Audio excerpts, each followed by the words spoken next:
नमस्कार दोस्तों, आज हम लोग डिस्कस करेंगे कॉन्ट्रैक्ट कॉस्टिंग चैप्टर की क्वेश्चन आंसर को। तो सबसे पहला क्वेश्चन ये सामने रहा।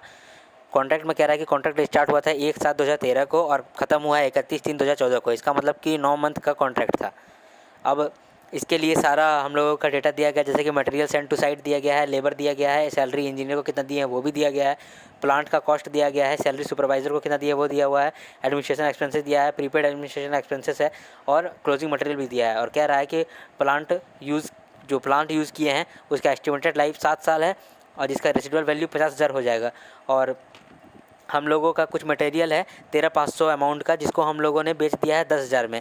कॉन्ट्रैक्ट प्राइस 45 लाख का है और 2/3 कॉन्ट्रैक्ट कंप्लीट हुआ है। लेकिन आर्किटेक्ट हम लोग को इशू किया है सर्टिफिकेट ऑफ 50% कंप्लीसन और हम लोगों को कॉन्ट्रैक्टर को पैसा मिल गया है 20 लाख। हम लोगों को निकालना है, कॉन्ट्रैक्ट अकाउंट बनाना है। तो कॉन्ट्रैक्ट अकाउंट बनाने के लिए बहुत आसान है, हम लोगों को जैसा फॉर्मेट है वैसे में ही डाल देंगे। मैं रिक्वेस्ट करूंगा कि अगर आपने नहीं देखा है मेरा रिवीजन वीडियो कॉन्ट्रैक्ट कॉस्टिंग का तो पहले वो देख लें, बहुत आसानी से समझ में आएगा। अब हम लोग कॉन्ट्रैक्ट अकाउंट बनाएंगे। टू मटेरियल लिखेंगे, टू लेबर लिखेंगे। लेबर भी यहाँ पर क्या आएगा, एक्रूवल बेसिस पे आएगा। सैलरी इंजीनियर को दे रहे हैं वो लिखेंगे, लेकिन यहाँ पर याद रखिएगा कि 9 मंथ के लिए दे रहे हैं, इसलिए 20,500 × 9 किए हैं। डेप्रिसिएशन प्लांट का भी हम लोग निकाल लेंगे, 771,000 माइनस 50,000 डिवाइड बाय 7 और ये 9 मंथ के लिए है, इसलिए इंटू 9/12 लिख दिए। सुपरवाइजर सैलरी 9,000 पर मंथ था, लेकिन यह 9 मंथ के लिए कॉन्ट्रैक्ट हुआ है तो 9,000 × 9 और 3/4 इसलिए किया क्योंकि सैलरी जो सुपरवाइजर था वो 3/4 अपना काम इसमें डिवोट किया था इस कॉन्ट्रैक्ट में। अब एडमिनिस्ट्रेशन एंड अदर एक्सपेंसेस भी लिखेंगे एक्रूवल बेसिस पे और फिर क्रेडिट साइड में क्लोजिंग स्टॉक लिखेंगे। और हम लोगों ने 13,500 का सामान बेचा था 10,000 में, तो वो भी हम लोग रिकॉर्ड करेंगे by purchase from sale of material 10,000, जिसमें से कि लॉस हुआ 3,500, तो बाय कॉस्टिंग पे loss on sale of material. इससे हम लोगों का बैलेंसिंग फिगर आएगा काउट डी और काउट डी को कैरी फॉरवर्ड करेंगे और बाय लिखेंगे by WIP work certified, by WIP work uncertified. By WIP work certified में 45 लाख का 50% होगा, क्योंकि सर्टिफाई हम लोग का 50% हो गया है और जो सर्टिफाई हो गया उसको हम लोग सेलिंग प्राइस में रिकॉर्ड कर सकते हैं, इसलिए कॉन्ट्रैक्ट प्राइस का 50% में रिकॉर्ड कर दिया। लेकिन बाय WIP वर्क अनसर्टिफाइड जो है, अनसर्टिफाइड को हम लोग कॉस्ट प्राइस पे करना पड़ेगा, सेलिंग प्राइस में नहीं कर सकते हैं। तो इसके लिए एक वर्किंग नोट हम लोगों ने बनाया है। यहाँ पर देखिए कि 2/3 काम तो हो गया, जिसके लिए हम लोग का 1/3 अप्रूव हुआ है, इसलिए 1/3 वर्क सर्टिफाइड हुआ। वर्क सर्टिफाइड हुआ 1/3 1/2 और 2/3 काम हो गया था। इसका मतलब कि कितना काम अनसर्टिफाइड हो गया, 2/3 माइनस 1/2। इसका मतलब 1/6 जो है वो वर्क अनसर्टिफाइड है और 1/2 वर्क सर्टिफाइड है।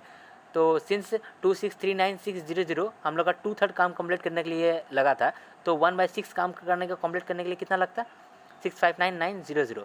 इसका मतलब कि कॉस्ट ऑफ वर्क अनसर्टिफाइड जो था वो निकल के आया 659,900। ये कॉस्ट पे है और हम लोगों ने जो वर्क सर्टिफाइड किया था वो हम लोगों ने सेलिंग प्राइस पे रिकॉर्ड करा था। ठीक है, एक बार फिर से इसको देखते हैं कि हम लोगों ने कैसे निकाला। 2/3 काम हो गया था, 1/2 वर्क सर्टिफाइड था, अप्रूव किया था और बाकी काम अनअप्रूव्ड था, यानी कि 2/3 माइनस 1/2 इजिकल टू 1/6 जो काम था वो अनअप्रूव्ड था, वर्क सर्टिफाइड था। इसको हम लोग को कॉस्ट में रिकॉर्ड करना पड़ेगा। तो सिंस हम लोग का काउट डी था 2639600 2/3 के लिए, हम लोगों ने खर्चा किया था 2639600 2/3 के लिए, तो 1/6 के लिए कितना खर्चा किया होगा 659,900 और इसी को हम लोगों ने कॉन्ट्रैक्ट अकाउंट में डाला और फिर हम लोगों का जो भी बैलेंसिंग फिगर आया वो कॉस्टिंग पीरियड में गया, वही नोशनल प्रॉफिट है। अब हम लोग नेक्स्ट क्वेश्चन की ओर बढ़ रहे हैं। इस क्वेश्चन को देखिए, इस क्वेश्चन में कह रहा है कि dream house private limited 2 residential housing project में काम कर रहा है, जिसके लिए इसका खर्चा लगा है, उसका डेटा इसमें दे दिया है। ओपनिंग WIP दिया है, मटेरियल कितना खरीदे वो दिया है, लैंड खरीदे हैं, लैंड पे जो ब्रोकरेज और रजिस्ट्रेशन फ़ी लगा है वो लिखे हैं, वेजेस लिखे हैं, डोनेशन पे लिखा हुआ है, प्लांट हायर चार्जेस लिखा है, कितना वैल्यू ऑफ मटेरियल्स 31 मार्च 2014 को था वो लिखा गया है, कॉन्ट्रैक्ट प्राइस कितना है, वैल्यू ऑफ वर्क सर्टिफाइड कितना है, वैल्यू ऑफ वर्क अनसर्टिफाइड कितना है, वो सारा लिखा हुआ है। और फिर बोला है कि मशीन जो खरीदे थे 8,20,000 में, उसको 180 दिन के लिए यूज़ किए हैं HP1 में और HP2 में 100 दिन के लिए यूज़ किए हैं। डेप्रिसिएशन हम लोग 15% के हिसाब से लगाते हैं और कॉन्ट्रैक्टी 20% वर्क सर्टिफाइड का रिटेंशन मनी के हिसाब से रिटेन कर लेगा। अब हम लोग को कॉन्ट्रैक्ट अकाउंट बनाना है, तो इस तरह से कॉन्ट्रैक्ट अकाउंट बनाएंगे। तो चलिए देखते हैं इस सोल्यूशन को। सोल्यूशन में हम लोगों ने 2 कॉलम बनाए हैं HP1 HP2 के लिए। सबसे पहले डेबिट साइड में लिखे ओपनिंग WIP, मटेरियल परचेज कितना हुआ वो भी लिखे, वेजेस हम लोग एक्रूवल बेसिस पे लिख दिया हम लोगों ने, डोनेशन पेड भी लिख दिया, प्लांट हायर चार्जेस जितना था वो भी लिख लिया। लेकिन यहाँ पर प्लांट हायर चार्जेस जो हम लोग पे किए हैं 72,000 और 57,000, ये 3 साल के लिए है, लेकिन हम लोग तो एक ही साल यूज़ कर रहे हैं अभी, तो पहला साल के लिए तो हम लोग डिवाइड बाय 3 कर देंगे दोनों में। अब डेप्रिसिएशन निकालने बोला है, डेप्रिसिएशन निकालने बोला है तो 8,20,000 का तो हम लोग का सामान था, मशीन था, जिसमें हम लोग 15% डेप्रिसिएशन का रेट है और 180 दिन के लिए यूज़ किए हैं और 100 दिन के लिए यूज़ किए हैं, तो उस हिसाब से हम लोग डेप्रिसिएशन भी निकाल लिए। और क्रेडिट साइड में लिखे हुआ क्लोजिंग स्टॉक ऑफ मटेरियल, इससे हम लोग का बैलेंसिंग फिगर आ गया काउट डी को हम लोग फिर से यहाँ पर कैरी फॉरवर्ड किए और by WIP work certified, by WIP uncertified दोनों दिया गया है क्वेश्चन में ही, value of work uncertified, value of work certified दोनों लिखा है, तो हम लोगों का आराम से यहाँ पर नॉशनल प्रॉफिट निकल के आता है। लेकिन याद रखें यहाँ पर हम लोगों ने ना लैंड परचेज का कुछ एंट्री किया, ना ब्रोकरेज और रजिस्ट्रेशन फ़ी के लिए कुछ किया। क्यों नहीं किया? क्योंकि लैंड बैलेंस शीट में आता है, ना ही पीएनएल में, और कॉन्ट्रैक्ट अकाउंट में तो आएगा नहीं लैंड, और लैंड के ऊपर ब्रोकरेज या फिर रजिस्ट्रेशन फीस वो हम लोगों ने इसलिए हटा दिया है क्योंकि वो नॉन डेप्रिसिएबल एसेट है और वो सीधा जाता है बैलेंस शीट में। हम लोगों का यहाँ कॉन्ट्रैक्ट अकाउंट में उसका कोई भी काम नहीं है। चलिए अब नेक्स्ट क्वेश्चन को देखते हैं। देखिए इस क्वेश्चन में आपको सब्सिक्वेंट ईयर का कॉन्ट्रैक्ट अकाउंट बनाने बोला है, जिसके लिए आपको डेटा दिया गया है। इसमें कह रहा है कि हाइपोथेटिकल लिमिटेड जो है वो कॉन्ट्रैक्ट लिया है 50 लाख का, ठीक है, और ओपनिंग WIP कितना है, ओपनिंग WIP वर्क सर्टिफाइड कितना है और क्लोजिंग कितना है वो भी लिखा हुआ है, और ओपनिंग वर्क अनसर्टिफाइड कितना है और क्लोजिंग कितना है वो भी लिखा है, ओपनिंग मटेरियल क्लोजिंग मटेरियल कितना है वो भी लिखा है, एक्रूड वेजेस ओपनिंग और क्लोजिंग दोनों लिखा है। फिर कुछ डेटा दिया गया जैसे मटेरियल इशू किए हैं वो लिखा है, डायरेक्टली परचेज किया वो लिखा है, वेजेस पे किए हैं, architect fee, plant higher charges, indirect expenses, share of general overhead, material return, penalties and fine paid, ये सारा कुछ आपको डेटा दिया गया है। और कह रहा है कि कॉन्ट्रैक्टी जो है वो 75% ऑफ वर्क सर्टिफाइड कैश में देता है। You are required to prepare contract account showing clearly the amount of profit transfer to PNL account. तो सबसे पहले बना लेते हैं। सबसे पहले क्या लिखेंगे, in the books of hypothetical limited contract number dash dash dash for the year ended 31/3/2019। सबसे पहले opening stock of raw material लिखेंगे, to opening WIP work certified, to opening WIP work uncertified लिखेंगे, डेटा दिया हुआ है ये question में। फिर मटेरियल इशूड फ्रॉम स्टोर्स लिखेंगे, फिर मटेरियल परचेज लिखेंगे, वेजेस लिखेंगे, वेजेस को ध्यान से लिखना है क्योंकि एक्रूवल बेसिस पे लिखना है। वेजेस में क्या है 687,330, ये तो हम लोग का पेड था, और एक्रूड वेजेस हम लोग का क्लोजिंग कितना होगा 4600, इसका मतलब कि ये हमको और पे करना है। और एक्रूड वेजेस प्रीवियस ईयर में था और इस साल का ओपनिंग था, यानी कि इस साल में पे कर दिए होंगे तो 2000 हम लोगों ने लेस किया और आ गया। फिर आर्किटेक्ट फीस लिखा, फिर प्लांट हायर चार्जेस लिखा, फिर इंडायरेक्ट एक्सपेंसेस, जनरल ओवरहेड और फाइन्स एंड पेनल्टी लिखा। अब यहाँ देखिए फाइन एंड पेनल्टी पेड जो हुआ ये तो हम लोग का लॉस हो गया, और इस लॉस को तो हम लोग कॉन्ट्रैक्ट अकाउंट से हटाना पड़ेगा क्योंकि कॉन्ट्रैक्ट में भी इस लॉस का इफेक्ट तो नहीं आना चाहिए, इसलिए इस लॉस को हटाने के लिए हम लोग क्रेडिट साइड में बाय कॉस्टिंग PL लिख दिए। इस लॉस को हटाने के लिए बाय कॉस्टिंग PL लिख दिए, ठीक है, क्योंकि फाइन्स एंड पेनल्टीज ऐसे भी अब नॉर्मल खर्चा जैसे याद आएगा कॉस्टिंग में वो कॉस्ट PL में चला जाएगा, ठीक है, इसलिए हम लोग क्रेडिट साइड में कॉस्टिंग PL लिख दिए फाइन्स एंड पेनल्टी पेड के केस में। फिर क्रेडिट साइड में जैसे क्लोजिंग स्टॉक रॉ मटेरियल लिखते हैं वैसे लिखे, मटेरियल रिटर्न किए तो वो भी लिखे, मटेरियल रिटर्न टू सप्लाई लिखे तो वो भी हम लोग क्रेडिट साइड में लिखे, और इस तरह से बाय बैलेंस CD काउट डी आ गया। जैसे काउट डी आया उसको हम लोगों ने कैरी फॉरवर्ड किया, और बाय WIP वर्क अनसर्टिफाइड और बाय WIP वर्क सर्टिफाइड हम लोगों ने लिखा, बाय वर्क सर्टिफाइड और बाय अनसर्टिफाइड दिया हुआ था क्लोजिंग में तो हम लोगों ने वो लिखा, तो कॉस्टिंग PL से आराम से हम लोगों का नॉशनल प्रॉफिट आ गया। अब हम लोग नेक्स्ट क्वेश्चन की ओर बढ़ रहे हैं। अब इस क्वेश्चन को देखिए, इस क्वेश्चन में कह रहा है कि बंसल कंस्ट्रक्शन कंपनी लिमिटेड एक कॉन्ट्रैक्ट लिया है 60 लाख का, उसको ये लोग 3 साल में कंप्लीट किया है। तीनों साल का डेटा दिया गया, जैसे material, wages, cartage, other expenses, cumulative work certified, work uncertified, ये सारा डेटा दिया गया है। और कह रहा है कि 3 लाख का प्लांट था जिसको हम लोगों ने ख़रीदा था, 25% के हिसाब से डेप्रिसिएशन लगाए हैं WDV के हिसाब से, और कॉन्ट्रैक्टी जो है वो 75% ही पे करता है हम लोगों को वर्क सर्टिफाइड का ओनली 75% कॉन्ट्रैक्टी पे करता है जब वर्क सर्टिफाई होता है, और जब अंत में तो फाइनल पेमेंट वो कर देगा। हम लोगों को बनाना है कॉन्ट्रैक्ट अकाउंट, कॉन्ट्रैक्टी अकाउंट तीनों साल के लिए, और WIP किस तरह से शो होगा बैलेंस शीट में, यानी कि बैलेंस शीट एक्सट्रैक्ट भी बनाना है। तो चलिए बनाते हैं। देखिए इस तरह का फॉर्मेट है, पहले 2009 का बनाएंगे कॉन्ट्रैक्ट अकाउंट, फिर इसी तरह 2010 का भी निकाल लेंगे, इसी तरह 2011 का भी निकाल लेंगे। सारा डेटा दिया गया है, आपको बस पुट करना है, to material, to wages, to cartage, to other expenses, to depreciation, और बाय बैलेंस CD काउट डी क्रेडिट साइड में, और यही काउट डी फिर कैरी फॉरवर्ड होगा by WIP work certified, by WIP work uncertified लिखेंगे, और इसी तरह से हम लोग का जो बैलेंस फिगर आएगा वो आएगा नॉशनल लॉस या नॉशनल प्रॉफिट। यहाँ पर नॉशनल लॉस आया है 2009 के केस में, 2010 के केस में क्या आएगा चलिए देखते हैं।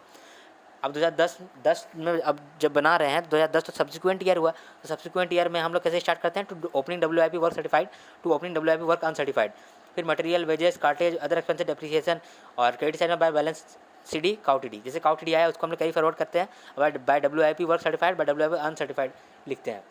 वैसे ही हम लोगों ने यहाँ पर लिखा है।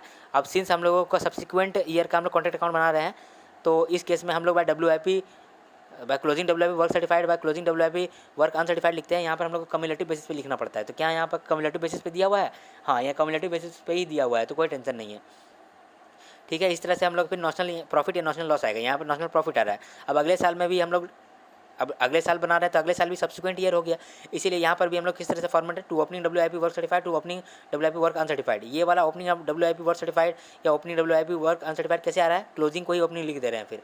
फिर material, wages, cartage, other expenses, depreciation आया, फिर बाय बैलेंस शीट काउ टीडी आया, और ये काउ टीडी फिर बाय बैलेंस कैरी फॉरवर्ड हुआ। और अब बाय WIP वर्क सर्टिफाइड या बाय WIP वर्क अनसर्टिफाइड नहीं लिख रहे हैं, क्यों? क्योंकि अब तो फाइनल ईयर है, फाइनल ईयर में वो पैसा दे देगा। तो फाइनल ईयर में बाय कॉन्ट्रैक्टर लिखे हैं 60 लाख, यानी कि सारा पैसा वो दे दिया हम लोगों को। और यहाँ पर देखिए बैलेंसिंग फिगर आ गया हम लोगों का, नेट लॉस 366188। यहाँ पर आप देख सकते हैं कि अब तक का खर्चा 2011 तक काम करते करते खर्चा कितना लगा था, 63666188, जिसके लिए कॉन्ट्रैक्टी कितना दिया है, बाय कॉन्ट्रैक्टी 60 लाख, यानी कि हम लोगों का लॉस हुआ है, नॉशनल लॉस हो गया है, कॉस्टिंग पीएल में जाएगा 366188। अब हम लोग को कॉन्ट्रैक्टी अकाउंट भी बोला था, कॉन्ट्रैक्टी अकाउंट भी इस तरह से बनेगा। देखिए अगर इस समय आपको प्रॉब्लम हो रहा है तो आप रिवीजन वीडियो जरूर देख लें, क्योंकि रिवीजन वीडियो में ये सब अच्छे से डिस्कस किया हुआ है। कॉन्ट्रैक्टी अकाउंट बनाएंगे तो सबसे पहले तो 2009 में जो हम लोगों ने पे किया वो लिखेंगे बाय बैंक, और 2009 में जब बैलेंस शीट आएगा वो हम लोग लिखेंगे बाय। अब 2010 में बाय बैलेंस BD आएगा 1012500, और बाय बैंक कुछ पे करेंगे। कितना पे करते हैं हम लोग? पे करते हैं 75% ऑफ वर्क सर्टिफाइड। जब सर्टिफाई होता है तभी हम लोग पे करते हैं। तो आप देख सकते हैं कि कितना सर्टिफाई हुआ है, 45 लाख माइनस 13,50,000। ये कैसे आया? अगर आप देखिएगा कि 2010 में हम लोगों का कम्युलेटिव वर्क सर्टिफाइड है 45 लाख, लेकिन ओपनिंग सर्टिफाइड तो 13,50,000 है, यानी कि 2010 के लिए कितना सर्टिफाई है, 45 लाख माइनस 13,50,000। इसीलिए हम लोग यहाँ पर 45 लाख माइनस 13,50,000 का 75% पे किए हैं। इतना पे हुआ है, जितना पे हुआ है तो बाय बैलेंस शीट आ गया, और तीसरा साल में वो पूरा ही पे कर दिया है। तो बाय तीसरा साल में जब बाय बैलेंस BD लिखेंगे 337500, बाय बैंक में क्या लिखेंगे, 60 लाख माइनस 337500, क्योंकि अब तो कॉन्ट्रैक्ट खत्म हुआ, बचा कुछ सारा ही पे कर देगा वो। तो 60 लाख पे करना था, जिसमें से कि अभी तक वो 337500 पे कर चुका है। तो कितना पे करेगा, 60 लाख पे करेगा। तो 60 लाख उन्होंने माइनस किया 337500, तो 262500 बचा था, उसको भी पे कर दिया। और क्रेडिट साइड में हम लोगों ने लिखा to contract account 60 lakh. Okay, अब हम लोग बैलेंस शीट एक्सट्रैक्ट बनाएंगे। तो बैलेंस शीट एक्सट्रैक्ट का भी फॉर्मेट आप लोगों को रिवीजन वीडियो में मालूम चल गया होगा। पहले हम लोग प्लांट लिखेंगे WDB पे, तो WDB पे पहले हम लोगों ने प्लांट लिखा 2009 में, अगर WDB पे के हिसाब से कितना होगा, 2010 में कितना होगा, 2011 में कितना होगा।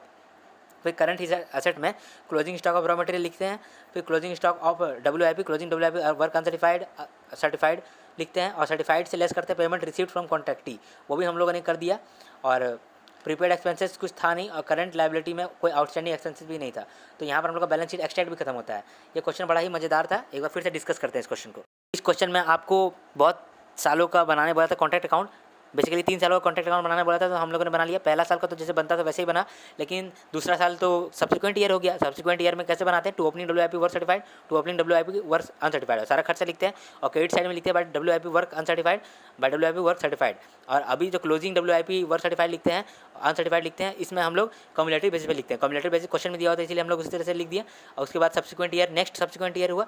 फिर अंत में जब 2011 में काम खत्म हो गया, तो हम लोगों ने by WIP work certified uncertified नहीं लिखा, बल्कि लिखा by contractee 60 lakh, by contractee 60 lakh, यानी कि टोटल कॉन्ट्रैक्टी से 60 लाख मिला।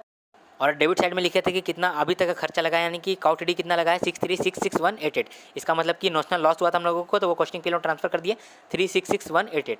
अब हम लोग कॉन्ट्रैक्टी अकाउंट बनाने बोला था, तो वो भी हम लोगों ने बनाया। तो इसके लिए जब भी हर साल बाय बैंक करते हैं जितना हम लोगों ने पे किया, यहाँ पर हम लोग पे करे थे 75% ऑफ वर्क सर्टिफाइड, तो हम लोगों ने पहला साल कर दिया उतना पे, और फिर वही को हम लोग बैलेंस शीट लिख दिए। और फिर अगले साल वो बैलेंस BD आ गया, और फिर हम लोग सेकंड साल में भी पेमेंट किए। सेकंड साल में भी कितना पेमेंट किए, 45 लाख मैंने 13,50,000, क्योंकि 45 लाख तो कम्युलेटिव बेसिस पे था, और उस साल हम लोग का ओपनिंग WIP सर्टिफाइड था 13,50,000। तो नेट में कितना सर्टिफाइड हुआ था वर्क सर्टिफाइड, 45 लाख माइनस 13,50,000, उसका 75% हम लोग पे कर दिए। फिर जितना पे किए बाय बैलेंस शीट आ गया। तीसरे साल में हम लोग भी वैसे बाय बैलेंस BD लिखे, और बाय बैंक में जितना भी बाकी था वो सारा पेमेंट हम लोगों को मिल गया, तो बाय बैंक हम लोगों ने कर दिया। और to contract account credit side में डेबिट साइड में लिख दिया। बैलेंस शीट एक्सट्रैक्ट बनाने बोला था, तो इस फॉर्मेट के अनुसार से हम लोगों ने बना लिया balance sheet extract. Next question की ओर बढ़ रहे हैं। अब इस क्वेश्चन को देखिए, इस क्वेश्चन में आपको एस्टिमेटेड प्रॉफिट निकालने बोला है, और कह रहा है कि जो ये कॉन्ट्रैक्ट है ये 2 साल में ख़त्म हो जाएगा। इस साल हम लोगों ने ये खर्चा किया है, और अगले साल हम लोगों का ये खर्चा होने वाला है एस्टिमेटेड बेसिस पे। हम लोग को बताओ कि एस्टिमेटेड प्रॉफिट कितना होगा। तो इस साल का खर्चा तो मालूम है, अगले साल का खर्चा एस्टिमेट में मालूम कर लेंगे, और दोनों साल का खर्चा जैसे मालूम चल गया, तो जितना कॉन्ट्रैक्ट प्राइस है उससे लेस कर देंगे और हम लोग का एस्टिमेटेड प्रॉफिट निकल के आ जाएगा। तो सबसे पहले जो इस साल का खर्चा है उसको हम लोग कैलकुलेट करते हैं कॉन्ट्रैक्ट अकाउंट से, और जो अगले साल का एस्टिमेटेड खर्चा है उसको हम लोग परफॉर्मा कॉन्ट्रैक्ट अकाउंट से निकालेंगे। दोनों साल का काउटिडी मिल जाएगा, तो दोनों साल का काउटिडी ऐड कर देंगे तो मालूम चल जाएगा कितना खर्चा लगा है, और जो मेन कॉन्ट्रैक्ट प्राइस है उससे लेस कर देंगे। ठीक है, तो सबसे पहले हम लोगों ने क्या किया, एक्चुअल ईयर का हम लोगों ने कॉन्ट्रैक्ट अकाउंट बनाया, मटेरियल लिखा, लेबर लिखा, एक्रूअल बेसिस पे लेबर लिखना तो लिख लिया, डेप्रिसिएशन लिखा है हम लोगों ने, एक्सपेंसेस लिखा है सारा एक्रूअल बेसिस पे, by closing stock of material लिखा है, तो काउटिडी आ गया। अब सिंस यहाँ पर काउटिडी दिया गया है तो काउटिडी नीचे लिख देंगे और बाय WIP सर्टिफाइड लिख देंगे, बाय WIP अनसर्टिफाइड लिख देंगे और कॉस्टिंग PL में नॉशनल प्रॉफिट आ जाएगा। यहाँ पर हम लोग प्रॉपर कॉन्ट्रैक्ट अकाउंट बना रहे हैं, इसलिए हम लोग बाय WIP सर्टिफाइड लिखे हैं, बाय WIP अनसर्टिफाइड लिखे हैं, नहीं तो हम लोग का काम तो काउटिडी निकालने से भी चल जाता था। अब हम लोग परफॉर्मा कॉन्ट्रैक्ट अकाउंट बनाते हैं, परफॉर्मा कॉन्ट्रैक्ट अकाउंट में भी हम लोग वैसे लिखेंगे। सिंस ये परफॉर्मा कॉन्ट्रैक्ट अकाउंट तो सेकंड ईयर का अकाउंट है, अब सेकंड ईयर का अकाउंट में तो ओपनिंग स्टॉक ऑफ मटेरियल आएगा ही, इसीलिए यहाँ ओपनिंग स्टॉक ऑफ मटेरियल से स्टार्ट करते हैं। या ओपनिंग स्टॉक ऑफ मटेरियल वही है जो कि क्लोजिंग स्टॉक ऑफ मटेरियल था एक्चुअल कॉन्ट्रैक्ट अकाउंट के अंदर। तो 30,000 लिख दिया, मटेरियल लिख दिया, लेबर एक्रूअल बेसिस पे लिखे, एक्सपेंसेस भी एक्रूअल बेसिस पे लिखे, डेप्रिसिएशन लिखना है। अब डेप्रिसिएशन में एक पंगा है, क्यों, अब कहानी समझे कि डेप्रिसिएशन के अंदर लफड़ा क्यों है। 2,25,000 में हम लोगों ने प्लांट खरीदा था और एक्चुअल ईयर में प्लांट को हम लोगों ने यूज़ किया, उसका डेप्रिसिएशन भी चार्ज किया 20%, लेकिन साल के अंत में हम लोगों ने 2,25,000 का जो खरीदा था उसमें से कि 75,000 का जो था उसको हम लोगों ने रिटर्न कर दिया है। यानी 2,25,000 का जो हम लोगों का प्लांट था उसमें से 75,000 का जो प्लांट था उसको हम लोगों ने रिटर्न कर दिया है। इसका मतलब कि 2 प्लांट हो गया, एक 1.5 लाख का और एक 75,000 का। 1.5 लाख और 75,000 का हम लोगों ने यूज़ कर रहा था, जिसमें से कि साल के अंत में हम लोगों ने 75,000 वाला प्लांट बेच दिया, सॉरी रिटर्न कर दिया, और बाकी बचा जो एक 1.5 लाख का वो तो अगले साल भी यूज़ कर रहे हैं, यानी एस्टिमेटेड ईयर में भी यूज़ कर रहे थे। एक्चुअल ईयर में भी हम लोगों ने 20% करके दोनों में चार्ज किया होगा। अगर कलेक्टिवली 2,25,000 में हम लोगों ने 20% चार्ज किया है, इसका मतलब कि हम लोगों ने 75,000 और 1.5 लाख पे भी 20% चार्ज किया होगा, तो बुक वैल्यू कितना आया होगा, 75,000 का भी बुक वैल्यू कुछ आया होगा और 1.5 लाख का भी कुछ बुक वैल्यू आया होगा। उसी बुक वैल्यू में हम लोग इस साल हम लोग लगाएंगे डेप्रिसिएशन।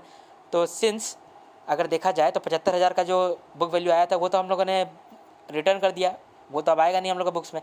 तो अब किसका डेप्रिसिएशन आएगा, जो 1.5 लाख वाला था, 1.5 लाख का डेप्रिसिएशन हम लोग का आएगा। 1.5 लाख में अगर डेप्रिसिएशन पिछले साल लगाए होंगे, एक्चुअल ईयर में लगाए होंगे, तो 20% लगाए होंगे, तो 20% निकालेंगे तो बुक वैल्यू कितना आया होगा, 1,20,000। तो इस 1,20,000 में फिर से 20% के हिसाब से डेप्रिसिएशन चार्ज करेंगे और 18,000 आ जाएगा। क्रेडिट साइड में बाय क्लोजिंग स्टॉक लिखेंगे और बाय बैलेंस शीट काउटिडी आ जाएगा।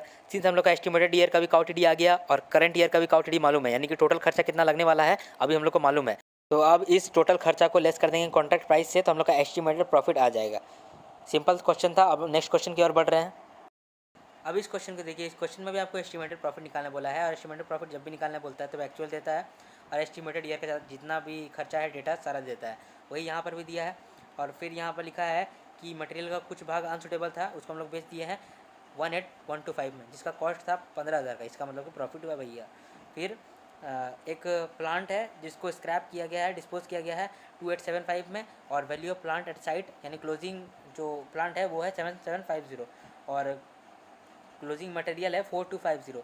Cash received on account to date 1,75,000, 1,75,000 उसको कैश मिला है, जो कि रिप्रेजेंट करता है 80% ऑफ वर्क सर्टिफाइड, और वर्क अनसर्टिफाइड का कॉस्ट दिया गया है। आपको बोला है कि ये तो करंट ईयर का डेटा था, और नेक्स्ट ईयर में हम लोग फर्दर एस्टिमेट किए हैं कि कॉन्ट्रैक्ट जो होगा वो 31 दिसंबर 2006 को ख़त्म हो जाएगा, यानी कि 9 मंथ और लगेगा, नेक्स्ट ईयर में ख़त्म हो जाएगा। और 31,250 हम लोग और खर्चा करेंगे प्लांट पे, और प्लांट का वैल्यू को बढ़ा देंगे, और फिर रेसिडुअल वैल्यू बचेगा 3750। इस्टेब्लिशमेंट चार्जेस जो है वो पिछले साल जितना था उसी हिसाब से इस साल भी लगेगा, और 10,800 का कंटिजेंसी है, उसको भी प्रोवाइड कराना ज़रूरी है। तो ठीक है, इस तरह से हम लोग का बनेगा सोल्यूशन। हम लोग पहला साल का लिखेंगे और दूसरे साल का भी परफॉर्मा कॉन्ट्रैक्ट अकाउंट बनाएंगे। तो पहला साल का कॉन्ट्रैक्ट अकाउंट बनाए तो to material, to labour, to date, to sundry expenses, to establishment charges, और हम लोगों को कुछ सामान बेचे भी थे बाय सेल ऑफ मटेरियल, उस पर कुछ प्रॉफिट भी हुआ था। तो to costing PL, profit on sale of material 3125। फिर डेप्रिसिएशन भी लगाना था, डेप्रिसिएशन कितना लगाना था, 25,000 का तो प्लांट था जिसमें 2875 हमने डिस्पोज कर दिए थे, उसको माइनस किए, और माइनस किए कितना, जितना लास्ट में रेसिडुअल वैल्यू बचा है, रेसिडुअल वैल्यू बचा 7750, तो डेप्रिसिएशन आ गया। इससे हम लोग का बैलेंसिंग फिगर आ जाएगा काउटिडी आ गया तो कैरी फॉरवर्ड करेंगे, और by WIP uncertified, by WIP certified. By WIP work certified में क्या लिखा है, 1,75,000 डिवाइड बाय 80%। ये कैसे आया? 1,75,000 आपको दिखा था कि क्वेश्चन में कि 1,75,000 आपको रिसीव हुआ है कैश, जो कि रिप्रेजेंट करता है 80% काम करो। तो 100% के लिए कितना होगा? 1,75,000 डिवाइड बाय 80%। तो हम लोग का आ गया वर्क सर्टिफाइड। वर्क अनसर्टिफाइड भी आपको क्वेश्चन में दिया हुआ था। अब हम लोगों को कॉन्ट्रैक्ट अकाउंट बनाना है, परफॉर्मा कॉन्ट्रैक्ट अकाउंट बनाना है एस्टिमेटेड बेसिस पे। तो यहाँ ओपनिंग स्टॉक मटेरियल लिखेंगे, क्योंकि ये तो सब्सिक्वेंट ईयर हो गया, इसलिए ओपनिंग स्टॉक लिखेंगे। ओपनिंग स्टॉक क्या है? Closing stock of actual year का ही ओपनिंग स्टॉक है। अब ओपनिंग स्टॉक लिख दिए, फिर मटेरियल लिख दिए, लेबर लिख दिए एक्रूअल बेसिस पे, एक्सपेंसेस भी लिख दिए एक्रूअल बेसिस पे। डेप्रिसिएशन यहाँ पर कैसे कैलकुलेट किए?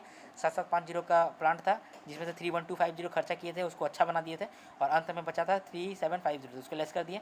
हम लोग का डेप्रिसिएशन भी आ गया। स्टैब्लिशमेंट चार्जेस बोला था कि जितना पिछले साल हो रहा था उतना इस साल होगा, लेकिन इस साल तो 9 ही महीना होगा, इसलिए 9/12 लिख दिए। कंटीजेंसी प्रोवाइड करना था 10,800, उसका बाय बैलेंस शीट काउटेड आ गया। अब यहाँ पर आपको लग रहा होगा कि जब सेकंड ईयर का बनाए तो by WIP certified, by WIP work uncertified क्यों नहीं लिखे? क्योंकि हम लोग को मतलब बस काउटेड निकालने से, हम लोग काउटेड निकालेंगे, हम लोग एस्टिमेटेड प्रॉफिट का रिक्वायरमेंट पूरा हो जाएगा। लेकिन यहाँ पर फर्स्ट ईयर में हम लोग प्रॉपर कॉन्ट्रैक्ट अकाउंट बना रहे थे, इसलिए हम लोग WIP सर्टिफाइड, WIP अनसर्टिफाइड ऐसे ही लिख दिए थे। चलिए, तो कॉन्ट्रैक्ट जब हम लोग एस्टिमेटेड प्रॉफिट निकाले तो कैसे लिखिए? 5 लाख जो कॉन्ट्रैक्ट प्राइस था माइनस जितना खर्चा हुआ है 187,625, और जितना खर्चा हम लोग एस्टिमेट किए हैं प्लस 243,899, तो हम लोग का 68,481 का एस्टिमेटेड प्रॉफिट होने वाला है। नेक्स्ट क्वेश्चन की ओर आगे बढ़ रहे हैं।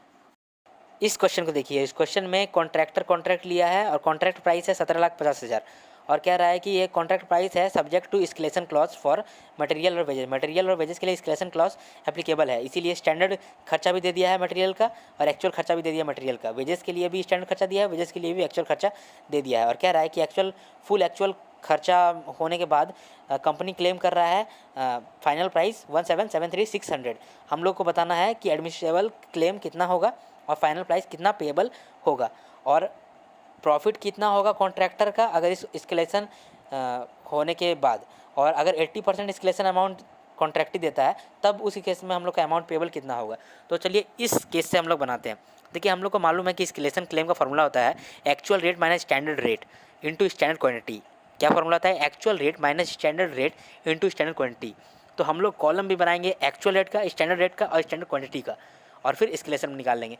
तो यहाँ पर भी हम लोगों ने वही किया है, मटेरियल और वेजेस का सारा लिखा है पर्टिकुलर्स में, एक्चुअल रेट भी लिखा है, स्टैंडर्ड रेट भी लिखा है और स्टैंडर्ड क्वांटिटी भी लिखा है। इस तरह से हम लोगों ने कैलकुलेट किया है एस्केलेशन। कहीं कहीं एस्केलेशन नेगेटिव आया, कहीं कहीं पॉजिटिव आया, तो नेट में आया 8500 एस्केलेशन। अब हम लोग का फाइनल प्राइस कितना होगा?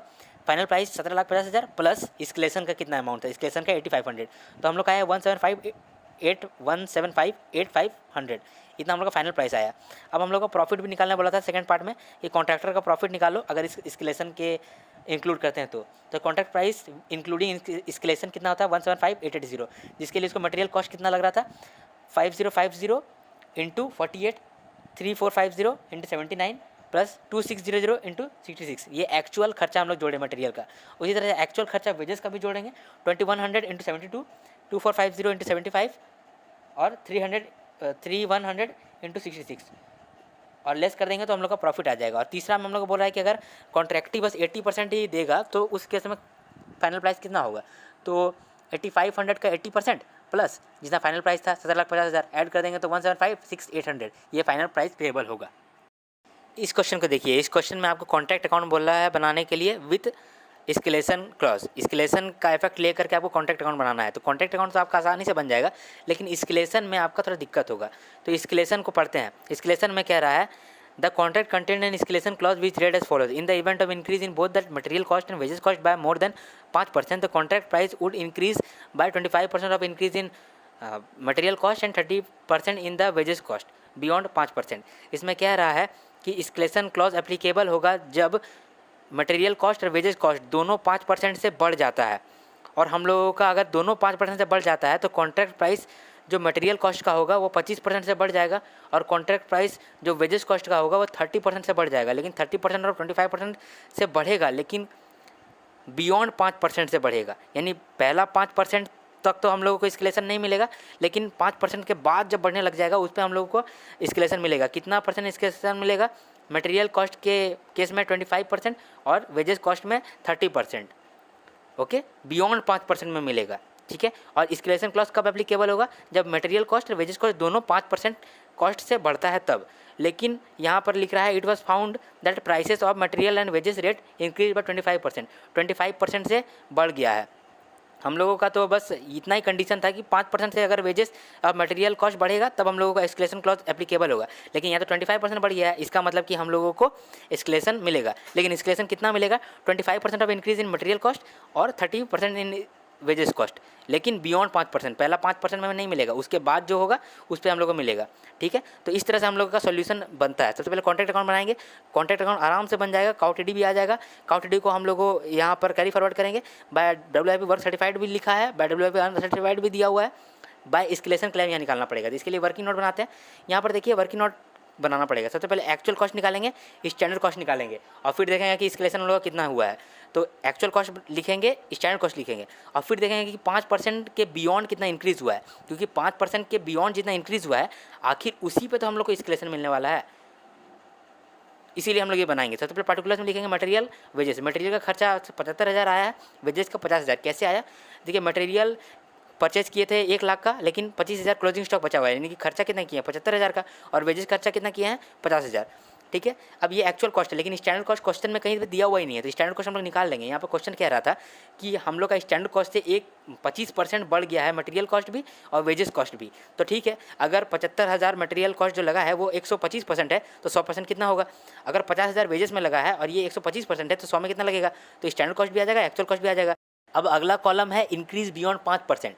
इंक्रीज बियॉन्ड 5% इसलिए निकाल रहे हैं क्योंकि हम लोग को एस्केलेशन तो इंक्रीज बियॉन्ड 5% ही मिलने वाला है। तो कैसे हम निकालेंगे? अब देखिए ये 60,000 स्टैंडर्ड कॉस्ट है, इस पर 25% हम लोगों का बढ़ गया है कॉस्ट, तो बियॉन्ड 5% कितना बढ़ा है? 20% बढ़ा है। बियॉन्ड 5% यानी 5% बढ़ने के बाद कितना बढ़ा है?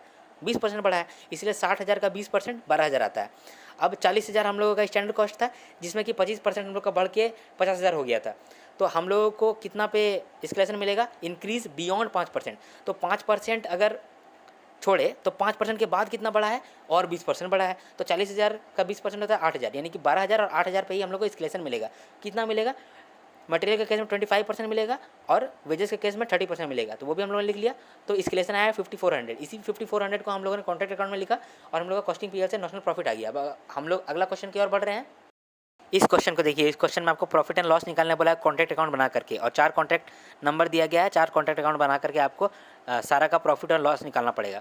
इसमें आपको टोटल कॉन्ट्रैक्ट प्राइस दिया है और एस्टिमेटेड कॉस्ट ऑफ कंप्लीशन दिया है, और एक्सपेंसेस भी दिया है, ओपनिंग मटेरियल क्लोजिंग मटेरियल भी दिया है, opening WIP work certified work uncertified सारा दिया है, और फिर लिखा है प्रोग्रेस पेमेंट कितना रिसीव हुआ वो भी लिखा है, डेप्रिसिएशन 20% चार्ज करना है वो भी लिखा है। अब देखिए कुछ डेटा तो हमको यहाँ पर फालतू लग रहा है, पता नहीं इसका यूज़ आएगा कि नहीं आएगा, देखेंगे। यहाँ जैसे कि कॉन्ट्रैक्ट प्राइस टोटल और estimated cost of completion of contract और प्रोग्रेस पेमेंट रिसीव्ड, ये तीनों मेरे को फालतू लग रहा है, लेकिन पता नहीं शायद यूज़ हो जाए। तो चलिए हम लोग इस तरह से बनाते हैं, चारों कॉलम बनाएंगे। सबसे पहले लिखेंगे opening stock of raw material 0.75 लिख दिया हमने, फिर ओपनिंग WIP वर्क सर्टिफाइड लिखेंगे 4.65 दिया हुआ है, डायरेक्ट मटेरियल कितना लग रहा है वो लिख देंगे, डायरेक्ट वेजेस कितना लग रहा है वो भी लिख देंगे, ओवरहेड कितना लग रहा है वो भी लिख देंगे, फिर डेप्रिसिएशन जितना लग रहा है वो भी लिख देंगे कैलकुलेट करके। प्लांट इशूड एट कॉस्ट लिखा हुआ है और डेप्रिसिएशन का रेट दिया गया है, इसका मतलब कि डेप्रिसिएशन भी निकल के आ जाएगा। और क्रेडिट साइड में बाय क्लोजिंग रॉ मटेरियल लिखेंगे, वो भी दिया हुआ है, बाय बैलेंसिंग CD काउटीडी आ जाएगा। अब जैसे काउटीडी आया उसको हम लोग कैरी फॉरवर्ड करेंगे, और फिर क्रेडिट साइड में लिखेंगे by WIP work certified, by WIP work uncertified, और कॉस्टिंग PL नेशनल प्रॉफिट आ जाएगा। अब देखिए यहाँ पर सिंस हम लोग बाय WIP वर्क सर्टिफाइड किए हैं, तो चारों कॉन्ट्रैक्ट का अलग अलग वर्क सर्टिफाइड दिया गया है, लेकिन कॉन्ट्रैक्ट नंबर 7 to 3 में देखिए आपको वर्क सर्टिफाइड टिल 31/3/11 दिया हुआ है और work certified during the year 11/12 दिया गया है। इसका क्या मतलब होता है? इसका मतलब कि अभी तक काम करके वर्क सर्टिफाइड हुआ था 4.65 और इस साल इस पर्टिकुलर ईयर में वर्क सर्टिफाइड हुआ है 12.76। इसका मतलब कि टोटल में 17.41 वर्क सर्टिफाइड हुआ है, क्योंकि हम लोग जब by closing WIP work certified लिखते हैं वहाँ पर कम्युलेटिव बेसिस पे लिखते हैं, एक ईयर का नहीं लिखते हैं, पर्टिकुलर ईयर का नहीं लिखते हैं, हम लोग कम्युलेटिव बेसिस पे लिखते हैं। इसीलिए हम लोग ऐड करके लिखे हैं 4.65 प्लस 12.76 ऐड करके यहाँ पर लिखे, और बाकी जो कॉन्ट्रैक्ट नंबर है वो वहाँ तो वर्क सर्टिफाइड दिया हुआ ही नहीं है कि अभी तक कितना हुआ है। इसका मतलब कि वो लोग अदर कॉन्ट्रैक्ट लगता है इसी साल हुआ होगा, इसीलिए WIP वर्क सर्टिफाइड इस साल का ही उसमें लिखे हैं। अगर अगले साल का जब भी बनाना पड़ता है तो क्या करते हैं? कम्युलेटिव बेसिस पे लिखते हैं। इसीलिए यहाँ 7 to 3 कॉन्ट्रैक्ट नंबर में हम लोग कम्युलेटिव बेसिस पे लिखे हैं, यही एक यूनिक पॉइंट है इसमें, बाकी तो बस सारा सेम है। और फिर जो बैलेंसिंग फिगर आएगा वो कॉस्टिंग फिगर में चला जाएगा, हो सकता है नेशनल लॉस आए नेशनल प्रॉफिट आए। बस इस तरह से हम लोग का ये चैप्टर खत्म होता है। आशा करता हूँ कि आपको मेरा वीडियो अच्छा लगा और आशा करता हूँ कि आपका एग्ज़ाम बहुत अच्छा जाए और आप रैंक ही ले आए। धन्यवाद। जय हिंद, जय भारत, हर हर महादेव।